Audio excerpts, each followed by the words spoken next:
बिस्मिल्लाहिर्रहमानिर्रहीम। अस्सलाम वालेकुम। कैसे हैं? ठीक हैं? खैरियत से हैं? बताते रहा करें अपना हाल चाल। जी, आज हम बोहर मॉडल पढ़ेंगे। प्लांक्स की थ्योरी पढ़ी थी, मैंने तभी बता दिया था कि जो बोहर का मॉडल है ये बेस करता है, ये बेस्ड अपॉन, मतलब इसकी जो बुनियाद है वो कौन है? वो प्लांक्स की थ्योरी थी। प्लांक्स की थ्योरी के ऊपर हम अच्छे तरीके से वजाहत कर चुके हैं। Planck's quantum theory. हाँ, एक बात तो इसमें ख्याल रहे, मैंने इसको दोबारा से लिखने की जहमत क्यों की? इसकी सबसे बड़ी वजह है, मैं बहुत ज्यादा डिटेल से इसके अंदर बहस नहीं करूंगा बोहर मॉडल, क्योंकि आज हमने इसके मेन इंपॉर्टेंट जो लॉन्ग क्वेश्चंस हैं दो, उसमें से आज एक लॉन्ग क्वेश्चन पढ़ना है। रेडियस की डेरिवेशन करनी है कि अगर मेरे पास पहला शेल है उसका रेडियस क्या होगा, दूसरा है उसका रेडियस क्या होगा, तीसरा है उसका रेडियस क्या होगा। आइए देखते हैं कि बोहर के 4 पास्टरेट्स हैं, लेकिन हल्का सा इनको भी हम डिस्कस कर लेते हैं। बड़ा मुख्तसर सा करूंगा। तो इसकी जो बातें हैं, उन बातों में जो सबसे पहली बात है, इसने, मैं मुख्तसर सी एक बात कहता हूं कि इसने कहा कि जनाब फिक्स्ड एनर्जी होती है, फिक्स्ड एनर्जी होती है इन आ फिक्स्ड ऑर्बिट। जब तक एक इलेक्ट्रॉन एक ऑर्बिट में रहता है तब तक उसकी एनर्जी फिक्स होती है, वो उसकी एक खास क्वांटाइज्ड एनर्जी है। मैं फिक्स एनर्जी का मतलब एक जरूरी समझता हूं। ये क्वांटाइज का मतलब मैंने बताया था क्वांटम थ्योरी पे बेस करता है, इसलिए वो मैंने बताया पहले। मैं हाउ मच, मतलब एक ऐसी वैल्यू जो डिफाइन की जा सके। ये नहीं है कि ये इलेक्ट्रॉन है, इसकी एनर्जी फर्ज करें 5 है तो ये इस शेल में रह सकता है, 5 वाले में ही रहेगा। ये नहीं है कि ये 5 के दरमियान में कहीं भागता फिरे, कभी यहां आ गया, कभी यहां आ गया, कभी नहीं, जब तक ये यहां पे है इसकी एनर्जी इस ऑर्बिट में फिक्स है। अगर इससे कम होगी अंदर आ जाएगा, ज्यादा होगी बाहर चला जाएगा। लिहाजा हम इसका दूसरा पॉइंट देखते हैं।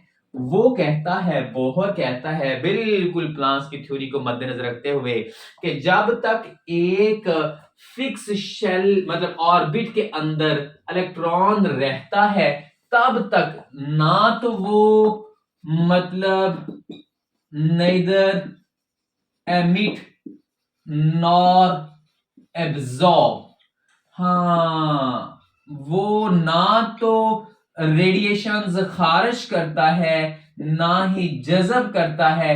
किसके अंदर? इन आ फिक्स्ड ऑर्बिट, जब तक वो एक खास ऑर्बिट के अंदर रहता है। पहली बात, उसकी एक खास वैल्यू है, वो फिक्स्ड है, क्वांटाइज्ड है, और उसका एक क्वांटम नंबर दिया गया है, उसको एक डिजिट दिया गया है। वो हम पढ़ेंगे क्वांटम नंबर्स भी इस चैप्टर के एंड पे। मैं आखिरी पॉइंट में भी थोड़ा सा डिस्कस करूंगा। फर्ज करें पहला पहला मतलब ऑर्बिट है, तो मैं कहूंगा इसका quantum number 1, principal quantum number. ये हम पढ़ेंगे एंड पे, 4 क्वांटम नंबर होते हैं। मतलब किसी भी ऑर्बिट के बारे में बताना हो तो हम कहते हैं ये उसका प्रिंसिपल क्वांटम नंबर, मतलब 5वां शेल मैं कहूंगा n इज इक्वल टू 5वां, मतलब ये पहला है तो मैं कहूंगा n इज इक्वल टू 1 पहला। ये n is equal to 2, n की वैल्यू जब भी आएगी इसका मतलब मैं किसी सब शेल की बात नहीं कर रहा, मैं किसी ऑर्बिटल की बात नहीं कर रहा, इसका मतलब मैं सिर्फ ऑर्बिट की बात कर रहा हूं। मैं बात कर रहा हूं कि ये कौन सा k है, l है, m है, n है। मैं ये n1 मीन ये k है, n2 मीन ये l है। आपने पढ़ा ना मैट्रिक लेवल पे k l m n, फिर आगे उसके बाद उसके अंदर सब शेल्स पढ़े हैं s p d f, फिर उसके अंदर ऑर्बिटल्स पढ़ेंगे, हम बिलतरतीब चलेंगे। हाँ, आज मैं आपको क्या बताने जा रहा हूं कि जब तक यहां पे है उसका फिक्स क्वांटम नंबर है, उसकी फिक्स एनर्जी है। जब तक यहां रहेगा ना एनर्जी खारिज करेगा ना जज़ब करेगा। तो दूसरे पॉइंट में खास बात क्या है, इन दोनों में फर्क क्या है कि एक और बात, हाँ, फिर खारिज करता कब है या जज़ब करता कब है?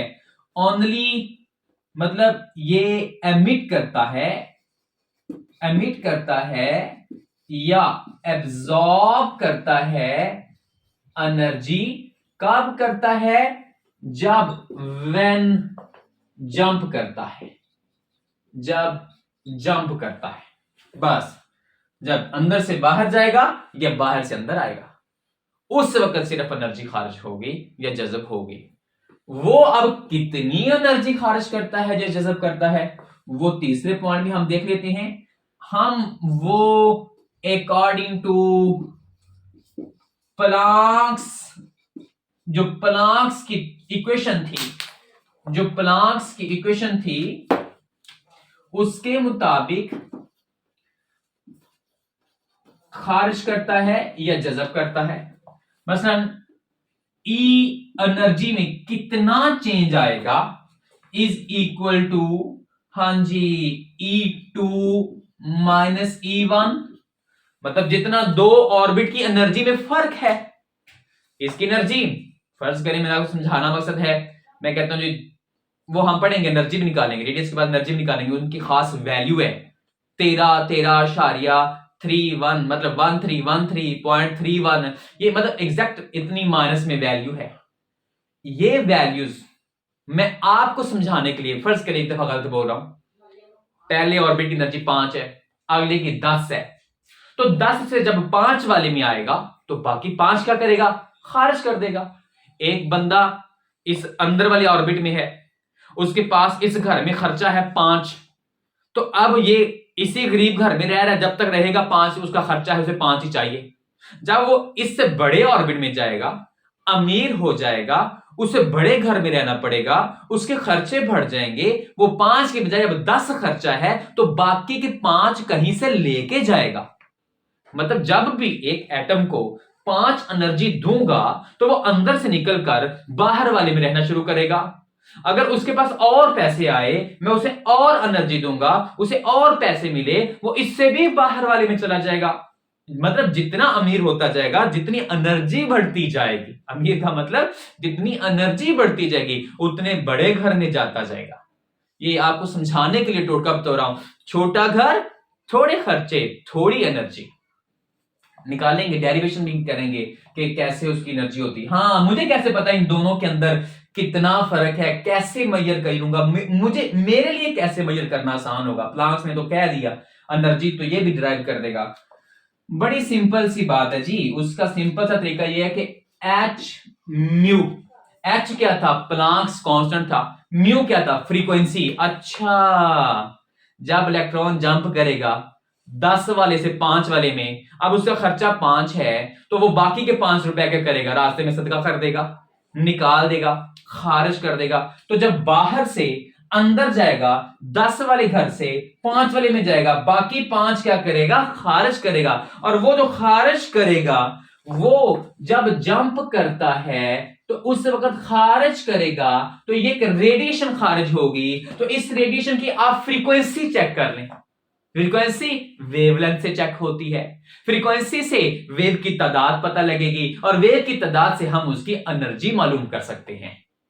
वो प्लांक्स की थ्योरी के अंदर है, हम बड़ी तफसील के साथ ये डिस्कस कर चुके हैं। हाँ, एक और भी इसने बात बताई है, चौथा पॉइंट भी बताया है जी। चौथा पॉइंट क्या है इसमें? ये पूरी बात क्या है भला? अकॉर्डिंग टू बोहर कितनी एनर्जी खारिज होगी, जज़ब होगी, वो मैंने आपको बता दिया। और इसके अंदर ये छोटी सी बात आपने ये भी एक्सप्लेन करनी है कि जब एक हायर ऑर्बिट से लोअर ऑर्बिट की तरफ जाएगा, मतलब हायर से लोअर की तरफ जाएगा, ज्यादा एनर्जी से इसकी एनर्जी ज्यादा है, तो यहां से कम वाले में घर जाएगा। 10 रुपए थे, 5 वाले में जाना है, बाकी 5 खारिज कर देगा।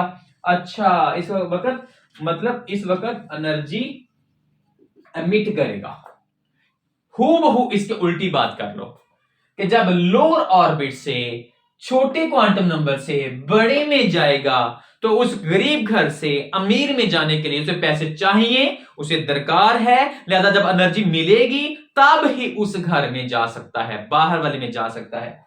लिहाजा जब ये अंदर से बाहर की तरफ जाएगा, एनर्जी जज़ब करेगा, एब्जॉर्ब करेगा। ये बात आपने लिख ली, ऐसे ही नोट कर लें कि लोअर से हायर की तरफ कम से ज्यादा जाने के वक्त वो क्या करेगा, एनर्जी जज़ब करके जाएगा।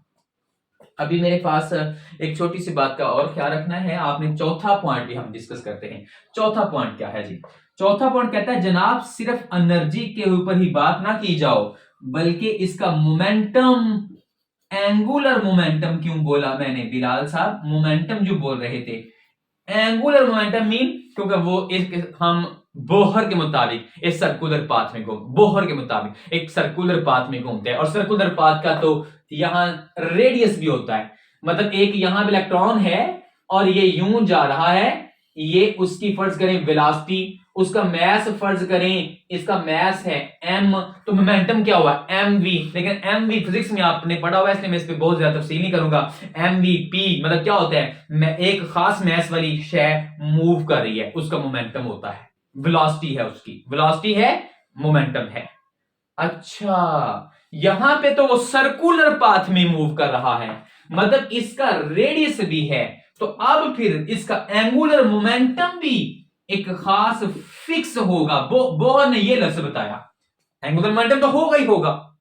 बोहर ने क्या बताया, बोहर कहता है जनाब जैसे एनर्जी फिक्स है एंगुलर मोमेंटम भी फिक्स है। एंगुलर मोमेंटम कैसे कितना है जी, वो mvr, mvr mean mv momentum, r साथ क्यों लगाया भला, angular momentum is equal to कितना होगा, NH, सॉरी माफी चाहता हूं, थोड़ा सा मुझे लगा कि शायद आपको नजर ना आए, NH ओवर 2 पाई।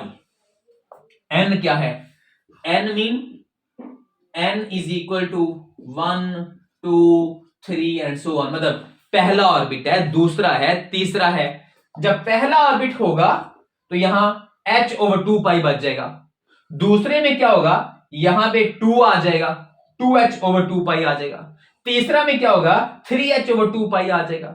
मतलब N क्या है, सिर्फ ये वैल्यू बदलती है, H प्लांक्स का कांस्टेंट कभी नहीं बदलेगा, 2 कांस्टेंट कभी नहीं बदलेगा, पाई कांस्टेंट कभी नहीं बदलेगा। अच्छा N बदलो क्वांटम नंबर बदलेगा तब, जब तक N 1 है उसका यही कांस्टेंट रहेगा H ओवर 2 पाई, जब यहां 2 आ जाएगा तो वो 2H ओवर 2 पाई ही रहेगा, मतलब फिक्स रहेगा, उस ऑर्बिट का मोमेंटम भी फिक्स रहेगा। ये था बोहर का मॉडल।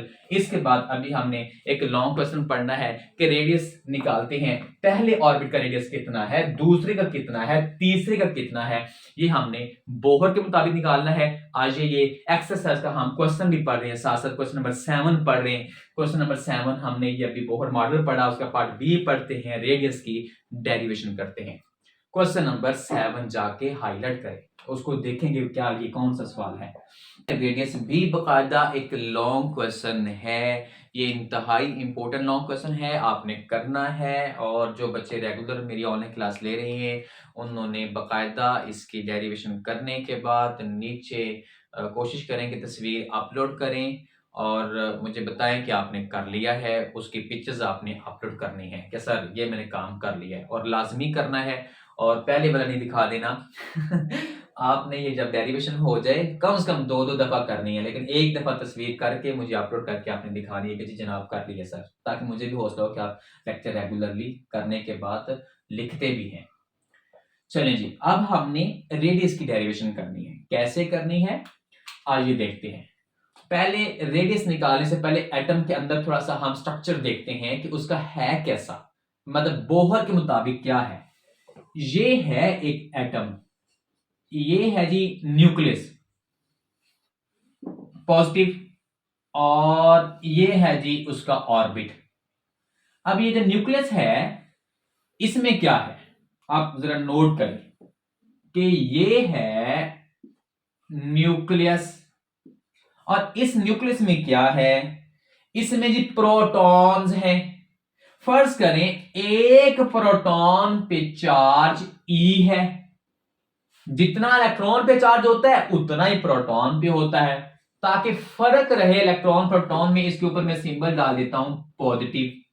अच्छा अब फर्ज करें किसी के न्यूक्लियस में एक प्रोटॉन होगा, किसी में 2, किसी में 3, किसी में 4, ओहो, तो फिर चार्ज कितना होगा न्यूक्लियस के ऊपर? जितना एक के ऊपर चार्ज है, ये देखो, एक न्यूक्लियस के अंदर ये 3 प्रोटॉन है, तो टोटल चार्ज कितना हुआ? एक प्रोटॉन में जितना चार्ज है उसे 3 से क्या कर लें? मल्टीप्लाई। अच्छा, इसे Z से मल्टीप्लाई कर लें। Z मीन प्रोटॉन्स की तादाद, एटॉमिक नंबर। अच्छा, अब यहां पे जो इलेक्ट्रॉन है, इस इलेक्ट्रॉन पे चार्ज मैं नेगेटिव कह देता हूं। अब यहां से लेकर यहां तक जो डिस्टेंस है, यहां से लेकर यहां तक, माफी चाहता हूं, यहां से लेकर यहां तक डिस्टेंस कितना होगा? Radius smaller.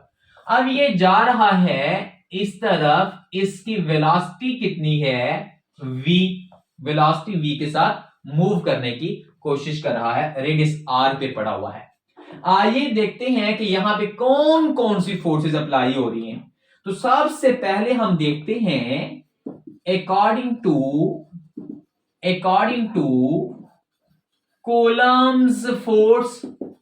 अब कूलम्ब्स फोर्स के मुताबिक क्या होगा भला? कूलम्ब्स के फोर्स के मुताबिक आपने, मैं हल्का से पहले लॉ याद करवा देता हूं आपको।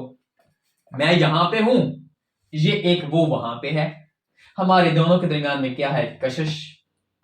कशिश कितनी ज्यादा होगी? जितना हम दोनों के ऊपर चार्ज ज्यादा होगा। अच्छा, कशिश डायरेक्टली प्रोपोर्शनल होती है, अट्रैक्शन डायरेक्टली प्रोपोर्शनल होती है। हम दोनों के ऊपर जितना चार्ज बढ़ता जाएगा, मैंने आपको मिसाल दी थी ट्रक वाली और कार वाली, मतलब एक ट्रक खड़ा है, फर्ज करें इतना ज्यादा चार्ज है, और उधर एक कार खड़ी है, तो वो भाग के आएंगे, कशिश ज्यादा होगी, तो उन दोनों के ऊपर मतलब मकनातीस आप जहन में ले आए, मैग्नेट ले आए, तो ऐसे भाग के कशिश करेंगे, ऐसे टकराएंगे। और अगर इधर भी कार है, इधर भी कार है, थोड़ा सा सुकून से, और अगर इधर भी मार्कर है, इधर भी मार्कर है, थोड़ा सा और सुकून से। जितना मैग्नीट्यूड ऑफ चार्ज ज्यादा होगी, कशिश ज्यादा होगी। ये है कूलम का लॉ। अच्छा, कॉलम नहीं होता, कूलम होता है। चलें, आप ये कशिश उतनी कम होगी जितना दरमियान में दूरियां ज्यादा होंगी। सॉरी, मेरा मतलब ये, हम जितना दूर चले जाएंगे दरमियान में कशिश कम हो जाएगी। अच्छा, इसका मतलब कूलम की force, electrostatic force, electrostatic mean कशिश की फोर्स किसके इक्वल होती है? के उसका प्रोपोर्शनैलिटी कांस्टेंट है, मतलब Q1 Q2 over R square. हाँ, R स्क्वायर के इनवर्स होती है और चार्जेस के डायरेक्टली प्रोपोर्शनल होती है, और ये के क्या है? उसका कांस्टेंट है। इसके मुताबिक क्या बनेगा? इसके मुताबिक चार्ज 1 मीन न्यूक्लियस के ऊपर चार्ज, चार्ज 2 मीन इलेक्ट्रॉन का चार्ज। आइए इसकी वैल्यू पुट करते हैं। F E is equal to किसके बना? ये हमारे पास ये के सेम है, बाकी मैंने अभी अभी सिर्फ क्या किया, ये चार्ज 1 किसका है जी? जी ई प्लस, अब इनटू चार्ज 2 कितना है जी? चार्ज 2 मीन ये इलेक्ट्रॉन ई पॉजिटिव चार्ज, ओवर, हाँ ओवर ये आर स्क्वायर। मतलब मैंने सिर्फ ये रेड का रेड ही है सारा, सिर्फ ये 2 वैल्यूज पुट की है, ये एक चार्ज, ये एक चार्ज। के किसके इक्वल होता है? के, चले के उससे पहले मैं के की भी साथ ही वैल्यू पुट कर देता हूं, साथ ही मैं इसको भी लिख देता हूं, क्योंकि चार्ज दोनों के ऊपर, ये इलेक्ट्रॉन है, ये इलेक्ट्रॉन के ऊपर चार्ज है, इलेक्ट्रॉन नेगेटिव लिखना है, नेगेटिव लिखना है, नेगेटिव। अच्छा, अब देखें यहां पे जितने दोनों के ऊपर चार्ज की मैग्नीट्यूड सेम है, तो अकॉर्डिंग टू मैथमेटिक्स में इसे क्या कर देता हूं? मैं इसे कर देता हूं जनाब, ये बन गया G E square over R square. Understand? के किसके बराबर होता है? आपने कॉलम में पढ़ा है, K is equal to 1 over 4 pi epsilon naught. अब ये 1 को मैं खत्म कर देता हूं, ऊपर मेरे पास वैल्यू तब मौजूद है, मतलब के की वैल्यू क्या हुई? 1 ओवर, मतलब 1 मुझे लिखने की जरूरत नहीं है, 1 ओवर 4 पाई एप्सिलॉन नॉट। मैं साइड पे लिख भी देता हूं कि हमें पता है जनाब कि के बराबर 1 ओवर 4 पाई एप्सिलॉन नॉट होता है। Epsilon not mean permittivity constant, मतलब दो चीजों के दरमियान में चार्ज में जाना है तो ऐसे थोड़ा जाना है, उसको परमिट देना पड़ेगा। किस चीज का परमिट देना पड़ेगा जनाब, उसके अंदर क्या है, उसके अंदर मीडियम क्या है, ये आप फिजिक्स में मुझसे ज्यादा बेहतर समझते हैं, आप साथ साथ में सारे केमिस्ट्री वाले करीबन फिजिक्स जरूर पढ़ रहे होते हैं।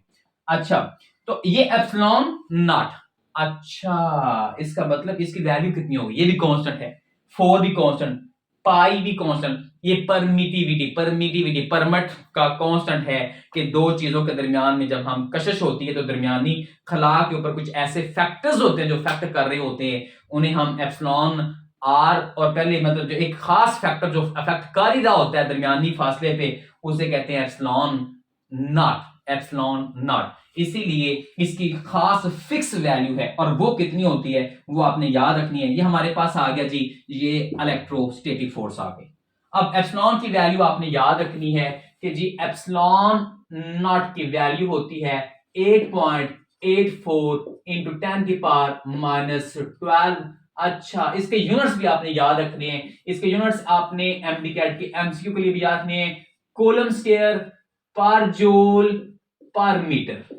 हाँ, ये आपने वो फिजिक्स वाले है इसलिए मैं इस पे ज्यादा बहस नहीं करूंगा, आपको निकालने आते होंगे, ऑब्वियसली आपने कूलम फोर्स पढ़ी होगी फिजिक्स में। खैर, अच्छा अब देखते हैं, ये तो हो गया जी, काम तो बड़ा आसान था। क्या आसान था कि हमने इन दोनों के दरमियान में निकाली कशिश, कि जी कशिश कितनी होगी, कूलम की फोर्स के मुताबिक होगी, दोनों चार्जेस की वैल्यू पुट कर दी और नीचे के की भी वैल्यू पुट कर दी। अब ये एक फोर्स है जो मुझे क्या बताना चाहती है कि बिलाल यहां पे इलेक्ट्रॉन है, उसे खींचा जा रहा है, अच्छा सर्कुलर पाथ में खींचा जा रहा है, रेडियस है। अच्छा, आपकी फिजिक्स एक बात और नहीं कहती कि कभी भी सर्कुलर पाथ में जब कोई चीज घूमती है तो एक कशिश जितनी अंदर की तरफ है उतनी ही बाहर की तरफ भी होती है, दो ऑपोजिट मुखालिफ फोर्सेस होती हैं, मैग्नीट्यूड सेम के साथ चल रही होती। आपने न्यूटन के लॉ पढ़े हैं, इसमें आपने वो पढ़ा होगा, फिजिक्स में पढ़ा होगा, एक पत्थर है ऐसे घुमाते हैं तो वो आप अगर उसे सेंटीमीटर फोर्स नहीं होगी, आप उसे छोड़ेंगे वो बाहर की तरफ चला जाएगा, बाहर गिर जाएगा, ये इधर चला जाएगा। इसे सर्कुलर पाथ में किसने रखा हुआ है, अंदर की कशिश की फोर्स ने। लेकिन जितनी अंदर की तरफ फोर्स है उतनी बाहर की तरफ भी फोर्स तो एक है ना, मैं कह सकता हूं सेंट्रीफ्यूगल फ्यूगल, अंदर सेंट्रीपिटल बाहर सेंट्रीफ्यूगल, लेकिन दोनों की मैग्नीट्यूड हमेशा सेम होती है, सिर्फ डायरेक्शन ऑपोजिट होती है। अच्छा, इसका मतलब हम क्या कह सकते हैं, अकॉर्डिंग टू ये सर्कुलर एक, बिकॉज आप यहां पर क्या लाइन लिखेंगे, बिकॉज ये circular, because electron is moving in the circular path, because electron जो है is moving in circular path, किसके मुताबिक, बोहर के मुताबिक। तो फिर हमें इतना पता है, according to Bohr electron is moving in circular path, electrostatic force बराबर होगी किसके, सेंट्रीपिटल फोर्स मतलब सेंट्रीफ्यूगल फोर्स। चलें जी, MFC भी लिख सकता था लेकिन फ्यूगल इसलिए पूरा लिखा है ताकि आपको कोई कंफ्यूजन ना रहे। चलें, अब इलेक्ट्रोस्टैटिक फोर्स कितनी है जी, अब ये भी निकाली है हमारे पास, इलेक्ट्रोस्टैटिक फोर्स है G(E²), दोनों चार्जेस की मैग्नीट्यूड सेम होती थी, ओवर K की वैल्यू थी 4πε और ये कूलम का R² था, इज इक्वल टू किसके आ गया, सेंटीपिटल फोर्स या सेंट्रीफ्यूगल फोर्स हमेशा कितनी होती है, वो जितनी सेंट्रीपिटल फोर्स होती है mv²/r। हमने कुछ भी नहीं किया, दो उसके अंदर एटम का अगर एक ऑर्बिट का रेडियस निकालना था तो उसके अंदर दो मौजूद फोर्सेस निकाली हैं कि एक यहां पे है इलेक्ट्रॉन, एक यहां पे है, कि यहां पे उसके ऊपर जितनी कशिश आ गई है मैं उसको तो चेक करूं कि कितनी कशिश है, उसी हिसाब से उसका रेडियस होगा ना। फर्ज करें उसके अंदर बड़े प्रोटॉन है, वो जोर से खींच रहे हैं तो रेडियस छोटा नहीं हो जाएगा। अच्छा, अब हम फिर क्या करें, हमारा टॉपिक था रेडियस की डेरिवेशन, तो रेडियस की डेरिवेशन निकालनी करनी है, तो ये आर के साथ एक आर कट नहीं जाएगा। हाँ, हमारे पास क्या बचा जी, हमारे पास बचा, ये बचा mv² इज इक्वल टू क्या बचा, GE² ओवर क्या बचा 4πε r, सिर्फ एक आर रह गया है, आज हमने क्या निकालना है, हमने निकालना है रेडियस। तो रेडियस बराबर किसके बन जाएगा, रेडियस बराबर बन जाएगा जनाब जी E square over 4 pi epsilon, ये एम वी को नीचे ले गया हूं, एम वी स्क्वायर। कुछ भी नहीं किया मैथ्स की तरह। अब जो मैंने काम करना था वो कर लिया है। दो कशिश की फोर्सेस रखी हैं बस, एक बाहर की तरफ लग रही है, एक अंदर की तरफ लग रही है। हाँ अब सिर्फ क्या किया है, आर निकालना था, आर दो आ गए थे, आर से आर कट कर दिया है, कुछ भी नहीं किया। अब आर निकालना है तो बिलाल इस आर निकालना है, आर को उठा के ऊपर ले जाओ, एमवी को नीचे ले आओ। मैं आर को उठा के ऊपर ले गया हूं, एमवी को नीचे ले गया हूं। इस इक्वेशन का नंबर देते हैं साथ साथ, ये इक्वेशन नंबर 2, ये मेरे पास इक्वेशन नंबर 2, ये मेरे पास इक्वेशन नंबर 3 और ये मेरे पास इक्वेशन नंबर 4। चलें जी, अब हमारे पास Z फिक्स होते हैं। हम आज हाइड्रोजन के nth ऑर्बिट की बात कर रहे हैं अकॉर्डिंग टू बोहर। जब भी हम बात करेंगे हाइड्रोजन की बात करेंगे, हाइड्रोजन के ऊपर ये आसानी के साथ लागू किया जा सकता है क्योंकि उसके अंदर एक ही प्रोटॉन है, एक इलेक्ट्रॉन है। इसी वजह से Z फिक्स है, चार्ज फिक्स है, 4 कभी बदलता नहीं, 4 तो 4 ही होता है, 4 4 ही होता है, पाई बदलती नहीं, एप्सिलॉन बदलता नहीं, मैस बदलता नहीं, इलेक्ट्रॉन का मैस कभी नहीं बदलता, जितना होता है उतना ही होता है, फिक्स वैल्यू। क्या बदलती है, वेलोसिटी बदलती है। साथ साथ एक शॉर्ट क्वेश्चन करता जाओ। लो जी, आज हमने इसके नीचे हम लिखेंगे कंक्लूजन। क्या कंक्लूजन है जी, कंक्लूजन ये है, मैं साथ ये भी मिटा देता हूं। अब कंक्लूजन ये है, कंक्लूजन लिखिए, क्या लिखेंगे कंक्लूजन, कि जो रेडियस होता है वो वेलोसिटी इनवर्स है। क्या मतलब, the square of velocity is inversely proportional to the radius. हाँ यहां लिखा हुआ था, क्या लिखा हुआ था, हमारा कंक्लूजन क्या आ रहा है, कंक्लूजन आ रहा है इस इक्वेशन के अंदर कि रेडियस का वेलोसिटी का आपस में इनवर्स रिलेशन है। जबरदस्त। क्या मतलब, इसका मतलब यह है जितना बड़ा ऑर्बिट, रेडियस ज्यादा, वेलोसिटी कम, छोटा रेडियस वेलोसिटी ज्यादा। छोटा रेडियस मतलब जितना न्यूक्लियस के करीब होगा छोटा चक्कर होगा, भागो भागो भागो भागो भागो, अच्छा बड़ा चक्कर हो गया और थक जाओगे, सुकून से चलो, इतना बड़ा चक्कर है, सुकून से काट, बड़े सुकून से जाओ।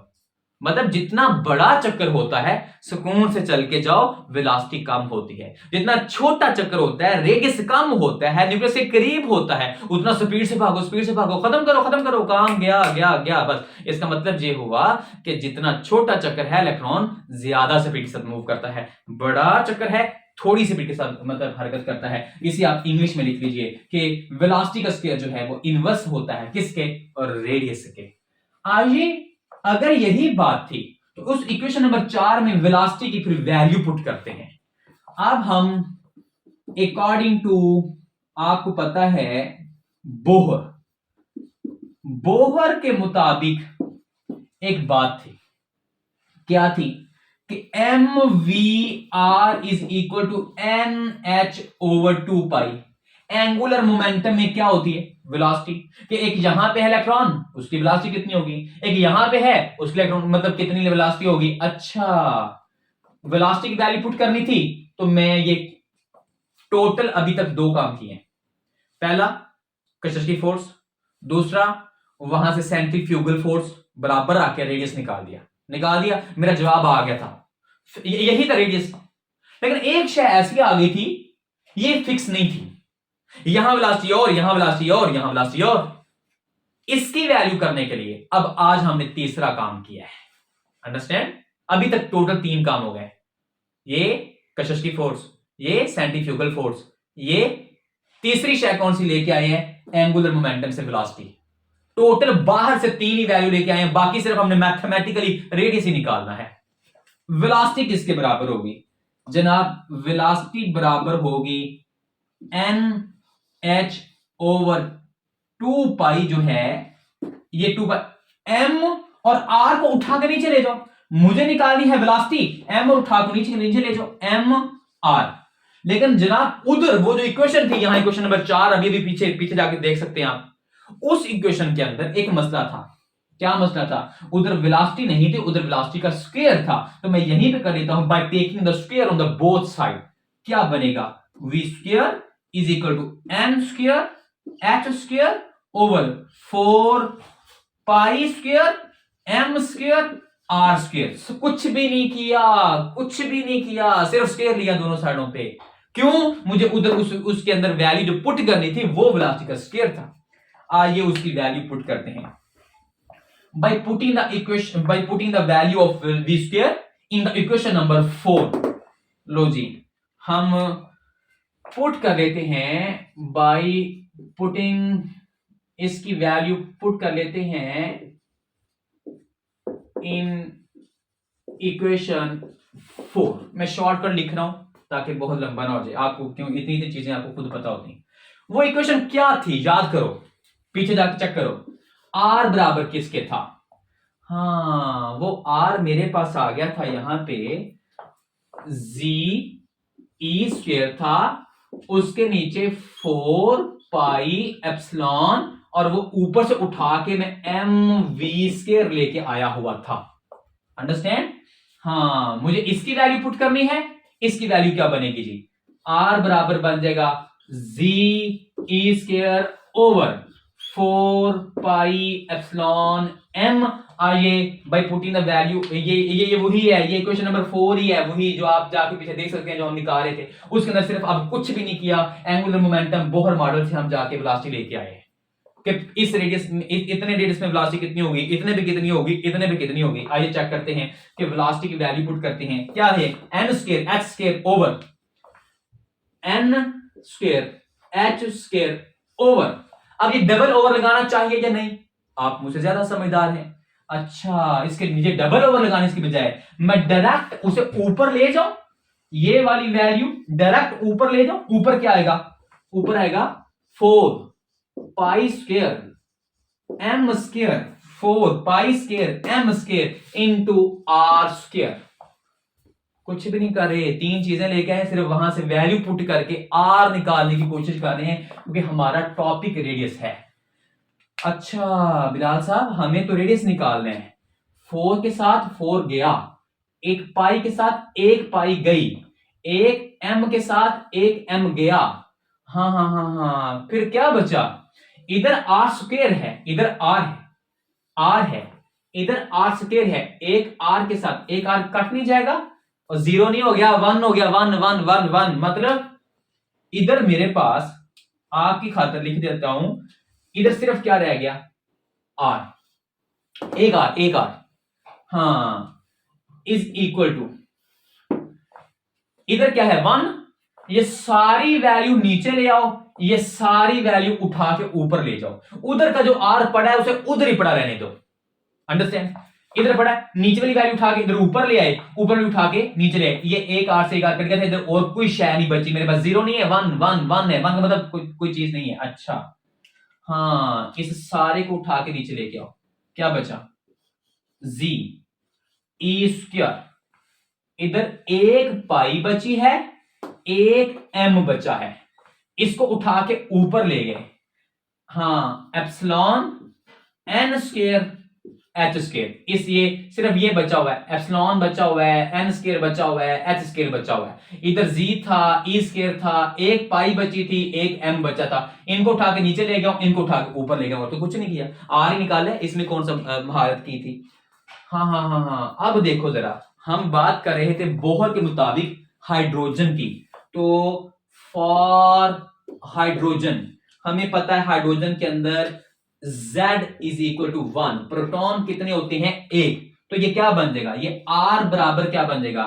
Epsilon n square h square over Z गया, E स्क्वायर पाई m।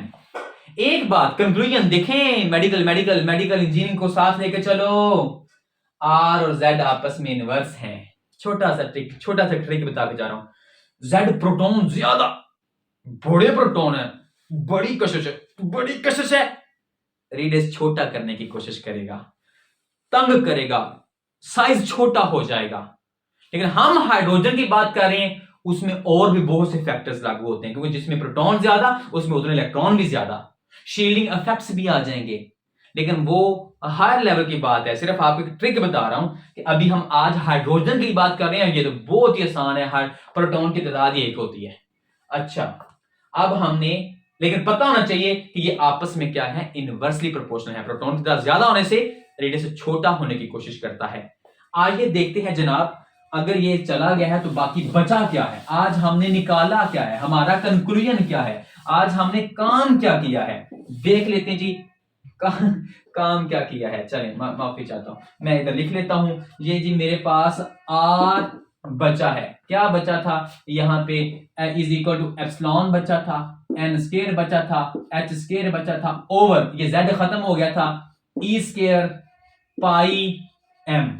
लो जी यही बचा था, ये मेरे पास टोटल वैल्यू बच गई है। आज हमने देख लिया जी, आर निकल आया है, कुछ भी नहीं करना। इसके बाद हमने आज रेडियस की डेरिवेशन करनी थी, आज हमने रेडियस की डेरिवेशन कर ली है। थोड़ा सा बस इसको डिस्कस कर लेते हैं कि जनाब ये है क्या, ये जो निकालना है जी क्या चीज है। आज ये देखते हैं ये क्या चीज है।